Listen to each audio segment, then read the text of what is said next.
That was a wonderful presentation, Dr. Sujoy Ghosh. I think that the SGLT2 displacing the primacy of DPP4 inhibitor is not going to happen. Why? An apple a day keeps the doctor away. Does it really? Fluorescein, which is the original SGLT2 inhibitors, if we use a lot of SGLT2 inhibitors, we can make sure that patients will keep away from a diabetologist. That's what I will tell you in the next 10 minutes. The SGLT2 almost reabsorbs close to 30 to 50% of the glucose filtered. More than 50% of the glucose is reabsorbed despite an SGLT2 inhibitor. SGLT2 is responsible for reabsorption of 90% of the glucose filtration load. Why does it at maximal doses only inhibit 30 to 50% of the glucose reabsorption? The other side effects of SGLT2 inhibitors: diuresis, electrolyte imbalance, bacterial urinary tract infections, fungal infections, possible malignancy, increase in the HDL, increased visits to the loo, increased visits to the toilet all throughout the day. If suppose we had to just increase glucose urea and kind of reduce blood sugar, so why not drink a lot of water? The biggest question is, does SGLT2 address the core defects in type 2 diabetes? There is no data in humans which suggests that there is SGLT2 upregulation. There is no data in humans which tells that the SGLT2 gene expression has increased. So basically, this just increases diuresis, more of a symptomatic approach. Apart from this, the whole issue of volume depletion, orthostatic hypotension. Hypotension, when we add it to other ACE and ARBs, we don't need a polypill to treat diabetes. We need a drug which improves the quality of life. Hyperkalemia with ACE, ARBs, and potassium sparing diuretics. Lipid changes. Though the LDL-HDL ratio is the same, there is a rise in LDL. Imagine a patient with BPH, you're going to increase his visits to the loo. Imagine an anti-anginal increasing angina. Imagine anti-asthmatic increasing dyspnea.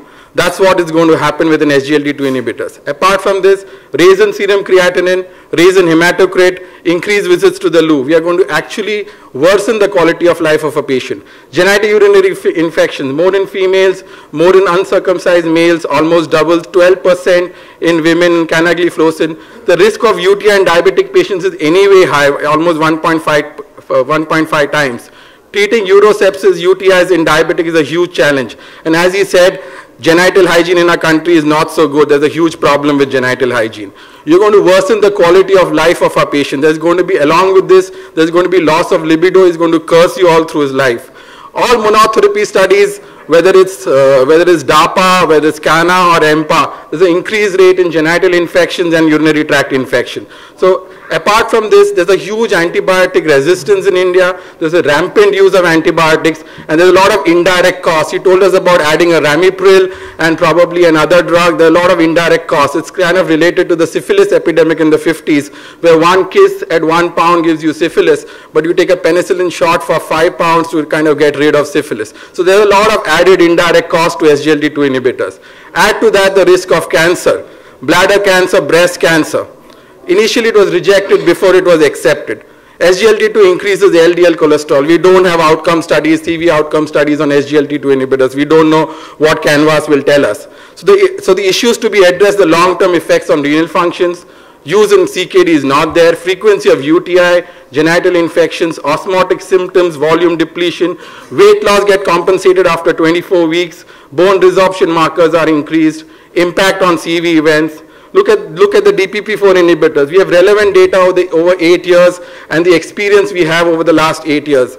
Multiple endocrine hormones act on multiple endocrine glands and tightly control glucose homeostasis, in which the alpha and beta cells are core defects which we know about. Paradoxical hyperglucagonemia, which actually the DPP4 inhibitors address, is a core defect in patients with type 2 diabetes. It's not a symptomatic therapy. So we all know that when we use, apart from all these, there are a lot of pleiotropic effects of GLP-1 as you can see, cardioprotection, cytoprotection, hepatoprotection on bone health, wound healing, nephroprotection. There are a lot of CV outcome studies which have come out. The SEVOR and Examine have said that it's absolutely CV neutral. The risk of pancreatitis has also been completely discarded by these studies. There's no evidence on the CV outcome of any of the SGLT2 inhibitors. Around the corner we have the TICOS, which will again reaffirm our faith on the DPP-4 inhibitors. The issue of incretin-based therapies and pancreatitis, this is the whole synopsis of all the studies which came on in 2013 with the ADA, ESD and IDF coming out with a joint statement that the incretin-based therapy do not increase any sort of pancreatic disease, and July 31st the US FDA had cleared incretin-based therapies of any pancreatitis worry.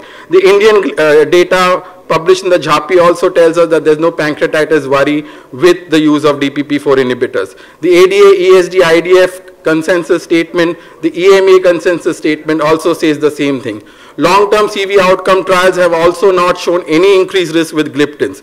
Take home with pancreatitis is there's a huge complex interplay between diabetes and pancreatitis and cancer. There's no compelling reason not to prescribe incretin-based therapies. FDA has independently analyzed the data presented by the pharma and the results were the same. No association could be established. Sevor, Timi and Exavin have not shown any safety issues. What are the advantages of DPP-4 inhibitors? Obviously insulinotropic action, no hypoglycemia, weight neutral, improves beta cell function, may provide cardiovascular stability, reduces microalbuminuria. Position in the guidelines comparing a DPP-4 and SGLT2. Gliptin is actually a pathophysiological approach. If you look at the slide, you'll realize that, well, SGLT2 is more of a symptomatic approach. Even in the ADA-ESD algorithm, they are placed side by side, but if you look at the side effects, the genitourinary infections and dehydration as a side effect. So how can we improve the quality of life with an SGLT2 inhibitors? Canagliflozin versus Sitagliptin, obviously there may be some reduction in HbA1c as compared, but at what risk? This study published in Diabetes Care, there was a huge dropout rate of approximately 40% in the Sitagliptin arm. Canagliflozin starting dose is 100 milligram, which can be increased to 300. However, in this study, the starting dose was Canagliflozin. When there's a huge dropout rate, statistical analysis should be different if the top-up rate is different. Modified intent to treat analysis should be used, and per protocol analysis should have been used instead. So if you had used per protocol analysis, the difference would have been very, very small. So limitations of the study was the p-value was not reported. SGLT2 may provide some benefits over DPP-4 inhibitors in its HbA1c reduction, but at what cost? The increase in genitourinary infection, possible cancer, possible more visits to the loo, increasing the quality of, reducing the quality of life of patients.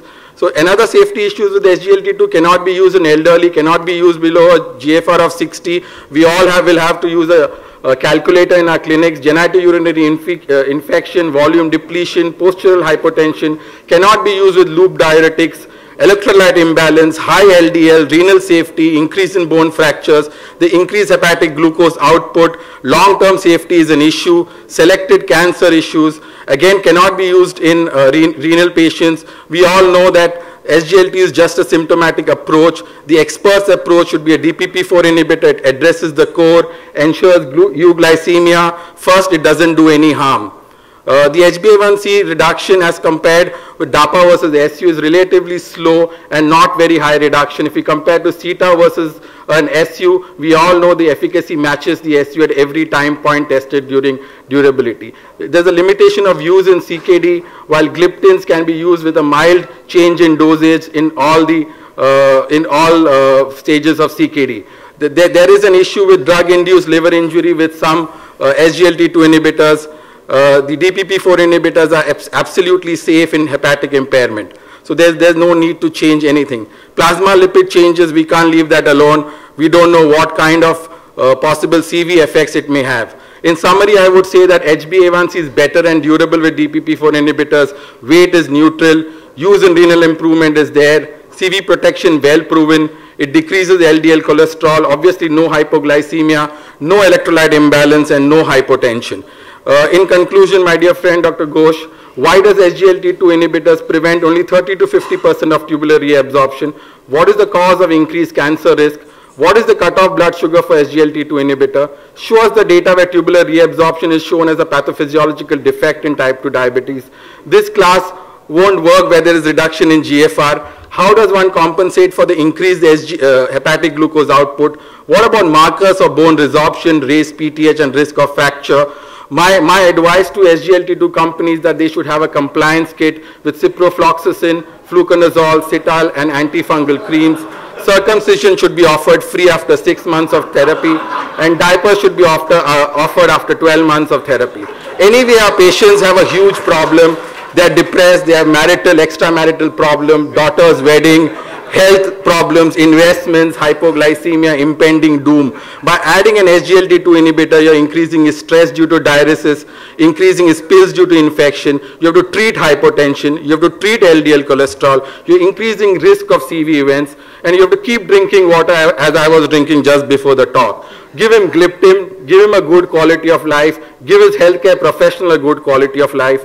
Evolution and advancement may not always be beneficial. This is so true for SGLT2 inhibitors. Are SGLT2 inhibitors a substitute for DPP inhibitors? No way. Thank you so much.